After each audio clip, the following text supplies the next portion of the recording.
अपने हाथों को उठाओ। Thank you Jesus.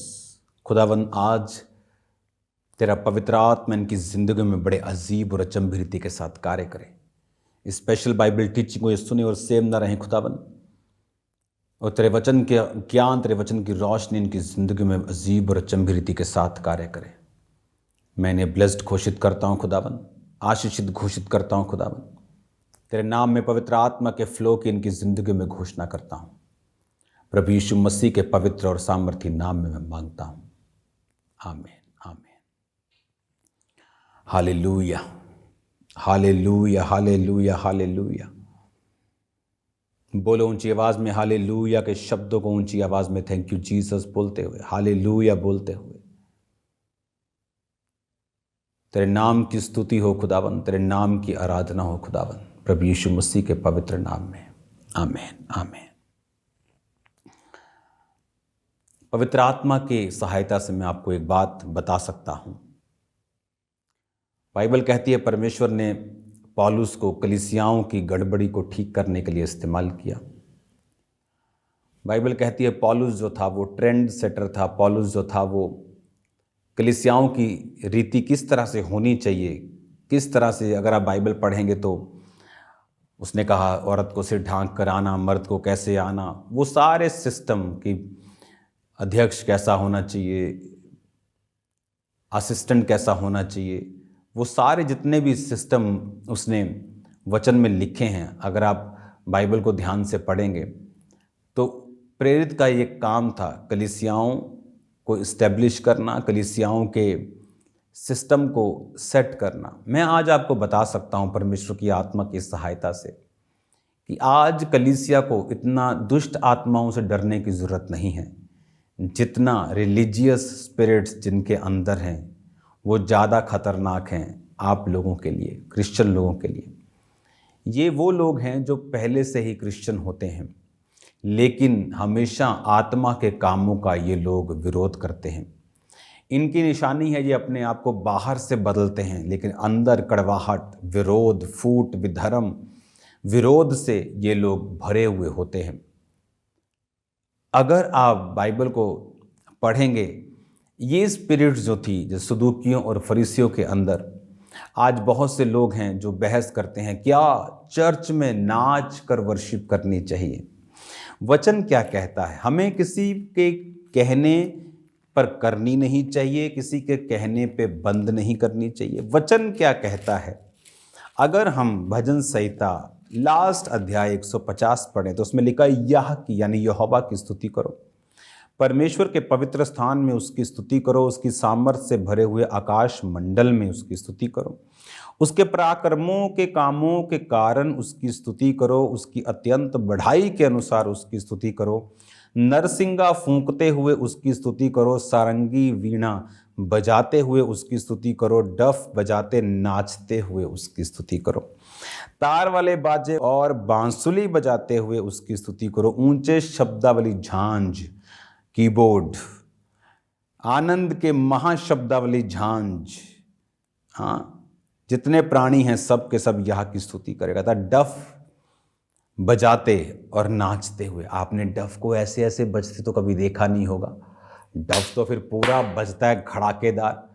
ढोल आपने कभी, बाइबल कहती है सेम स्पिरिट शाऊल की बेटी के अंदर थी, और जब दाऊद परमेश्वर के लिए नाचा तो उसे बुरा लगा और उसने कहा तू क्यों लेडीज की तरह, कंजरियों लिखा एक जगह पे, क्यों नचनियों की तरह तू नाच रहा था।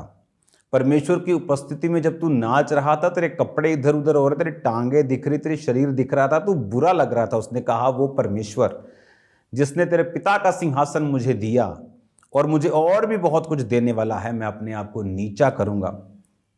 आपको ये धार्मिक आत्माओं से बच के रहना है, जो होते तो क्रिश्चियन ही हैं लेकिन आपकी लाइफ की बरकत और ब्लेसिंग्स को ख़त्म करने की कोशिश करते हैं। जब शैतान आपको देख लेता है कि आप मसीही हैं और वो आपकी लाइफ में कुछ बड़ा नहीं कर सकता, आपको मसीह से दूर नहीं कर सकता, आपको वचन का ज्ञान हो चुका है, आपको प्रकाश हो चुका है, आप जीसस क्राइस्ट को समझना शुरू हो चुके हैं, आपको मालूम हो गया है कि ये जीवित परमेश्वर है, फिर वो गलत डॉक्ट्रिन के साथ आपकी लाइफ में एंटर करता है, गलत शिक्षा के साथ एंटर करता है।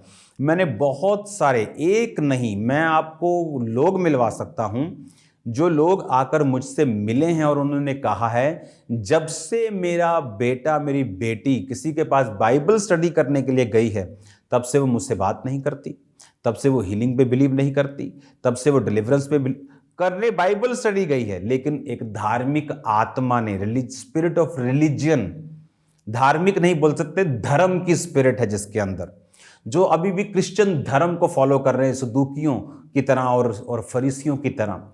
और उसने कहा कि बहुत सी टेस्टिमनीज मेरे पास है कि जब, और खासकर बेटियां, कि जब से वो गई है, उसने टीचिंग ली है, तब से वो बिलीव नहीं करती, तब से वो मुझसे बात नहीं करती। इमेजिन करो, देने वाले टीचिंग क्रिश्चियन, लेकिन कौन सी आत्मा के? पवित्र आत्मा के नीचे नहीं, धर्म की आत्मा के नीचे। जब आप धर्म की आत्मा के नीचे होते हैं, तब आप जजमेंट करते हैं, आप कपड़ों का ध्यान रखते हैं, बाहरी पवित्रताई, लेकिन अंदर क्रोध, ईर्ष्या, जेलसी, विरोध, फूट, विधर्म, सब चीजें होती हैं। अब यहां पे क्या लिखा भजन संहिता?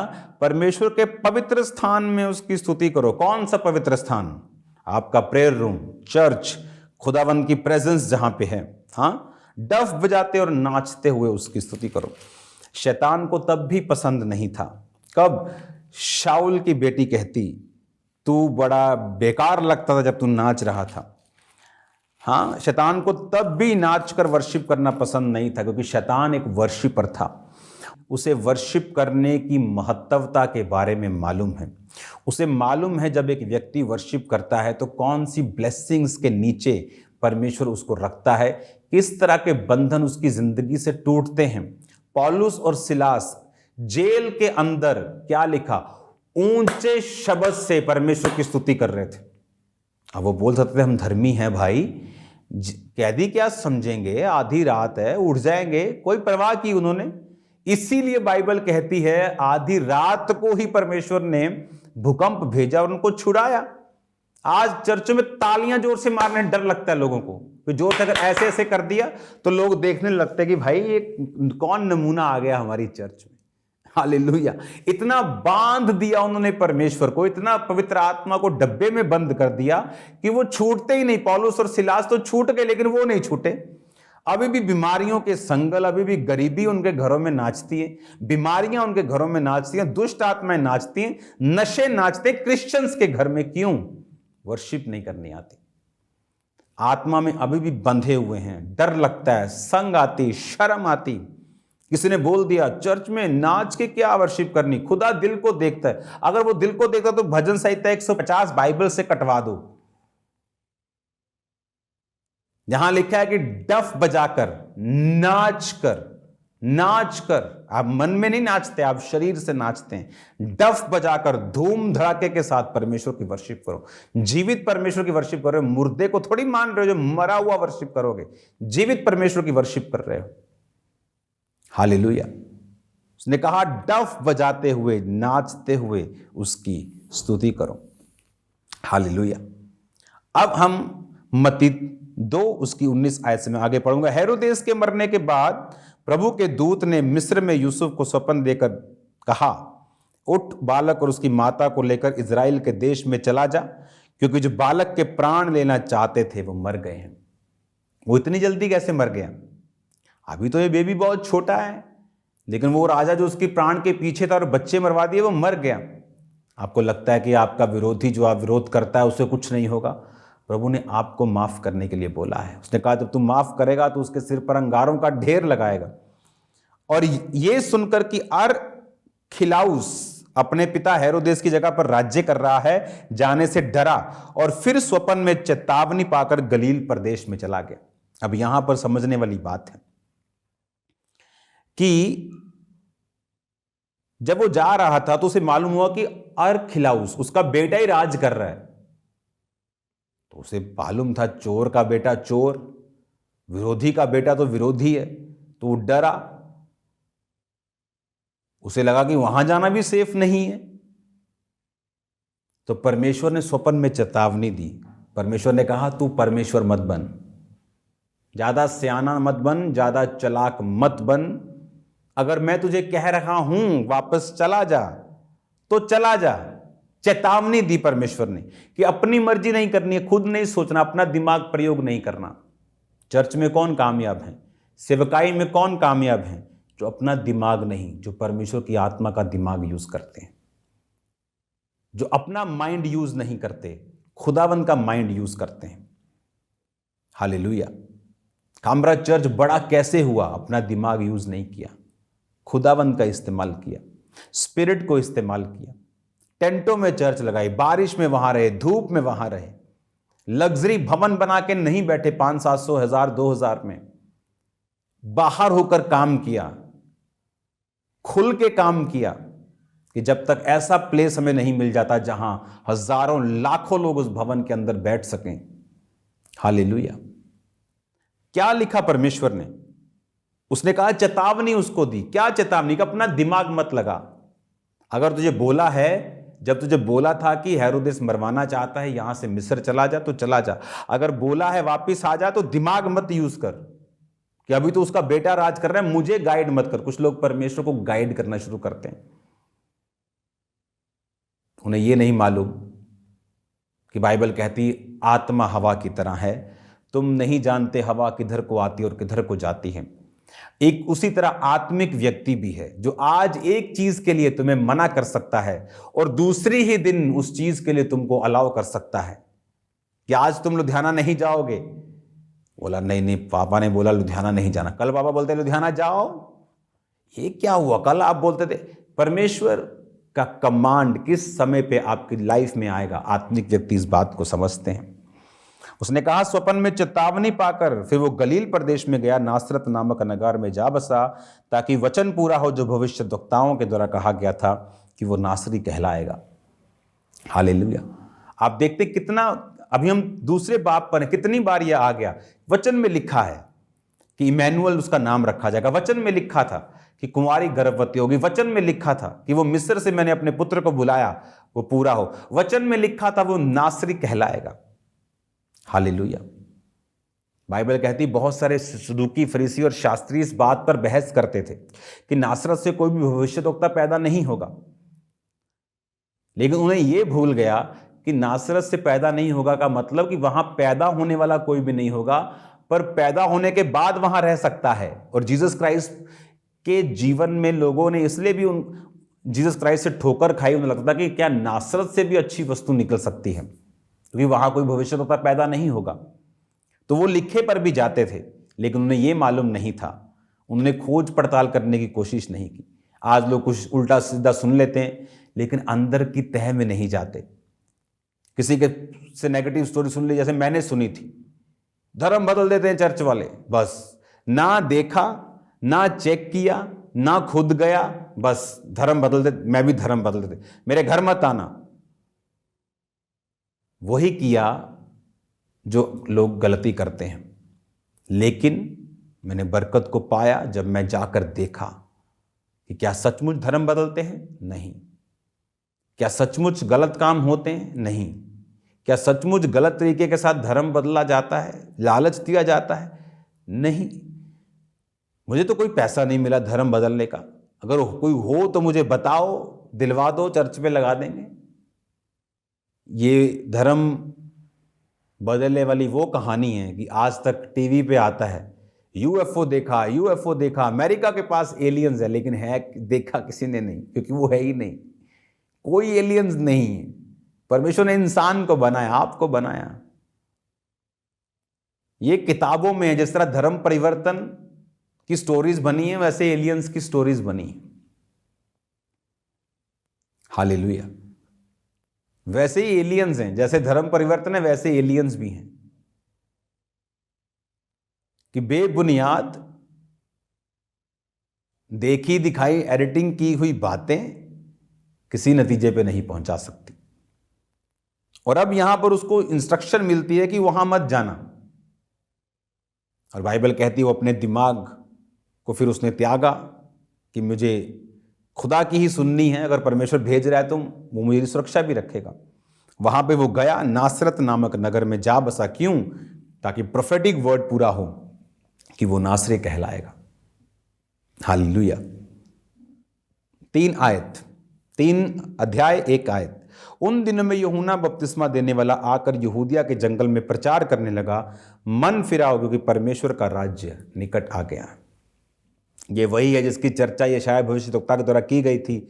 जंगल में पुकारने वाले का शब्द हो रहा है कि प्रभु का मार्ग तैयार करो, उसकी सड़कें सीधी करो।